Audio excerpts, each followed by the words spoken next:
Our own government is working against us, drafting new laws to take away our rights and give them broad powers to control our movements, destroy our national sovereignty, and subject us to 24/7 surveillance. Most of you are aware of Bill C-11, the internet censorship bill that is currently stalled in the House. Some of you will know about C-18, the flip side of C-11, that is intended to encourage social media platforms to favor state-sponsored media. But our government is up to much worse than that. Carrie Simpson is well known for her effective and fearless advocacy. Carrie was featured on the cover of BC Report magazine as the most dangerous woman in BC, for all the right reasons. She's the president of the Canadian Voters Association and an organizer for Doctors on Tour and the Justice for the Vaccinated Tour, as well as the upcoming Glorious and Free Ignite Your Rights Tour. Recently, Carrie sent to me her analysis of Bill C-27, yet another bill that has been crafted to sound good on the surface, but buried in the writing of the bill are the greatest threats to our rights and freedoms that I have yet seen. C-27 is the legal roadmap to engaging digital ID, digital currency, and 2030 controls on speech, travel, state compliance, and forced adherence to the UN Sustainable Goals. Here to reveal what the articles of the bill are really intended for is Carrie Simpson.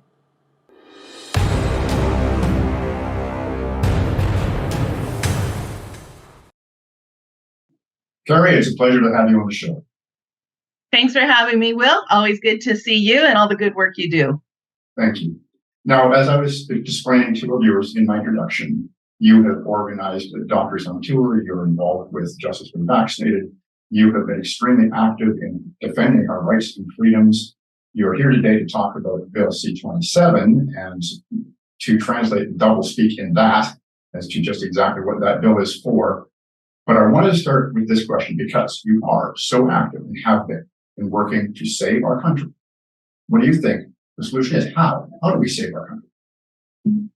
I think we're in this time, Will, and it's good news. COVID has been a very good thing for Canada and for the United States and all the other countries because it's created a bit of a democratic awakening. People actually found out that those people that we elect to places of power actually have power. They have power over where we can go, what kind of food we can buy, where we can travel, work with, who we can even visit, and what kind of medical care we might get that we actually don't want. There's nothing more powerful than the state mandating through coercion and other tactics people to engage in, as in the case of the COVID-19, supposedly called vaccine, a medical experiment. So, and I think we're awakening, and we're awakening more. You know, the people that were initially engaged that had the antennas up in Canada, were kind of like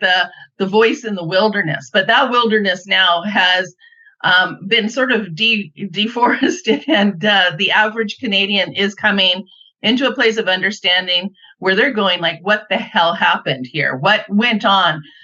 Why were we lied to? Were we conned? I was trying to be a good citizen because this is what they told me to do. And look, now I have questions.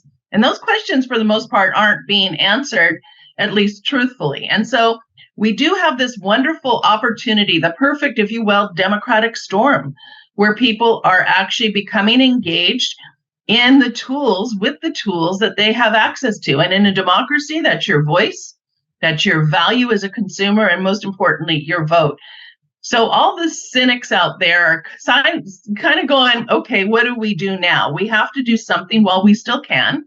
And, I want to emphasize that if we do not engage in our democracy, engage in this gift that we have, this tool that we have, and basically rehabilitate our democracy, hold our government officials to account, and look at very clearly where the problems are and how to fix them, we will lose this great nation, and I think other nations will fall as a result of it. Ironically, in Canada, we have an opportunity to save Canada, and certainly that discussion is happening in a growing fashion. People are looking constructively at the tools at their disposal, and most of those tools are in our laws and legislation. Most of those tools are in the people that we elect into office to bring into power those legislations, and their ability to fix this. So there's lots of good news. There's lots of good things happening, but in order to make them happen, people are going to have to engage themselves and make democracy their favorite either work or hobby.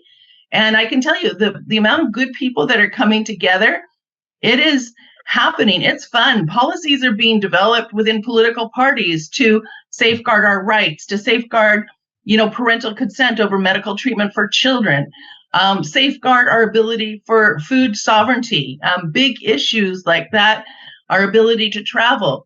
Let's unplug this whole AI agenda.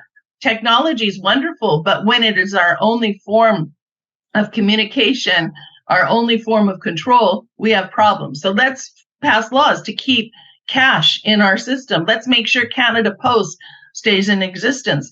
Let's make sure that we bring accountability to judges. In Canada, judges don't answer to anybody.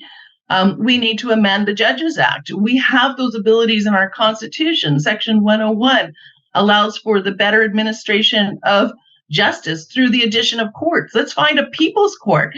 Let's make sure that the voice of the people, the average citizen, is sitting in a place of power to determine whether or not these judges are actually following the rule of law. There are mechanisms available to us if we learn how to use them.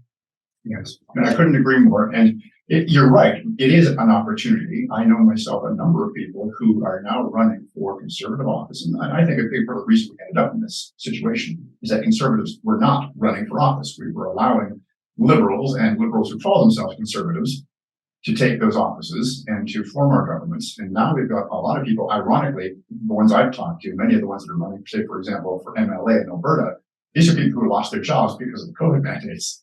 So now they're running for office as conservatives. But in the meantime, until we can change our government and we can change the laws, we still have to deal with what the liberals are up to. Most of my viewers will know about C-11, which at this point in time may or may not pass. Some of them know about C-18, which is the flip side of C-11. The gun control bill, but there's more. You've nailed C-27, which I admit flew past my radar. I didn't really key into what it really was. But you sent this information to me, and I looked at it and I went, wow, Carrie's right. This is the most dangerous bill we're facing right now. Would you please explain to the viewers what Bill C-27 is and why it is so dangerous?